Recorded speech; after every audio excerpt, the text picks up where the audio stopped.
The story of the Maoist Workers' Institute takes place in a parallel universe, where this elderly man shuffling into court every day is a god,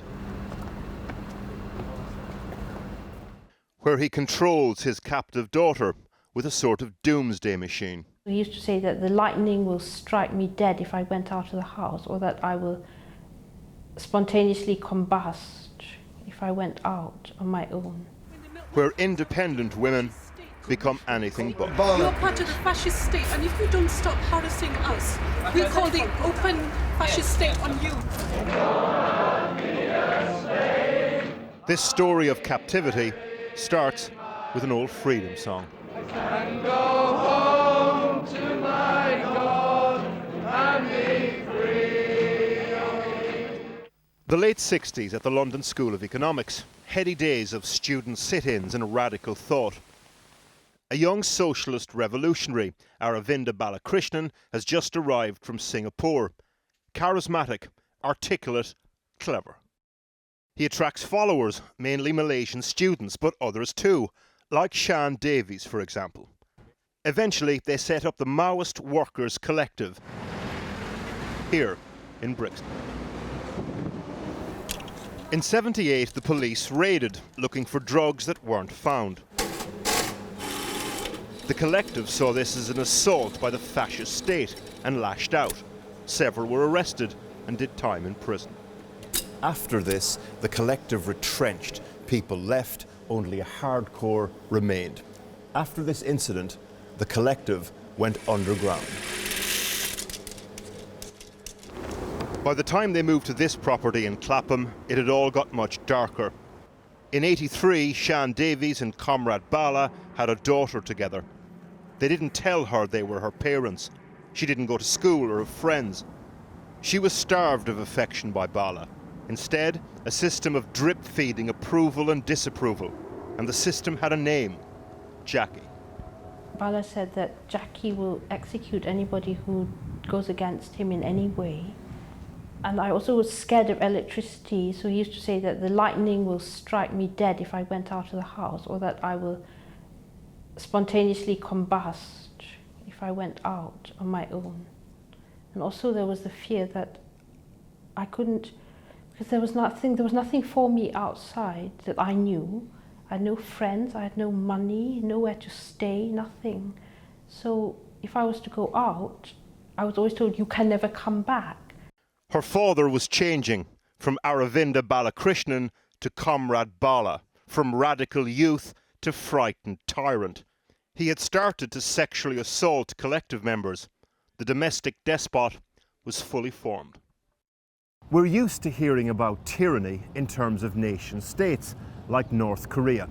But this story, what happened behind these windows and doors in South London, is exactly the same, except this time told in terms of the minute mechanics of dictatorship, told in terms of a young woman's diary entries. This is the incredible story of kitchen sink tyranny. His daughter had nothing else to do, so documented every day. He did not sexually assault her, if possible, her torture more acute. And it was all about to come to a head. You're part of the fascist state. Could we speak to Comrade Bala? You're part of the fascist state, and if you don't stop harassing us, we'll call the open fascist state on you. This is Josephine Herville, one of the collective members. In the late 90s, journalists arrived at their doorstep. It was off the back of the inquest into Shan Davies' death. She'd fallen out the top floor window of this property. The coroner gave an open verdict. Comrade Bala gave evidence.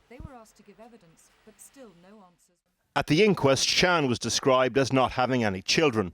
The man she'd had a daughter with sat there in court in silence. Shan's daughter was back at the collective, not knowing that the woman who had died was her mum. The last chapter, the final place the collective called home. The young woman's social life now just revolved around weekly trips to the local laundrette, and she'd had enough. One bank holiday, she went to the police. The desk clerk who spoke to her, though, sent her home. Liberation finally came from the most unlikely place. You're part of the fascist state. Josephine Herval, concerned about the young woman's health, organised for a charity and the police to rescue them. Josephine remains to this day a committed member of the group. After the guilty verdict in court today, she stood up alongside Bala's wife and shouted out that he was innocent. Sorry, I don't want to talk now, thank you very much. Some other time, okay? Is it okay? All right, thank you.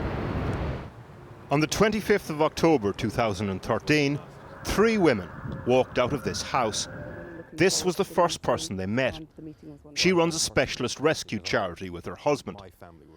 They brought Bala's daughter to hospital first, and a moment that will stay with them forever. She actually sat up and said that Gerard and I had showed her more kindness, compassion and understanding in the 2 days that we'd met her than she'd had in her entire 30 years of life. She said that to you, did she, in hospital? Yes.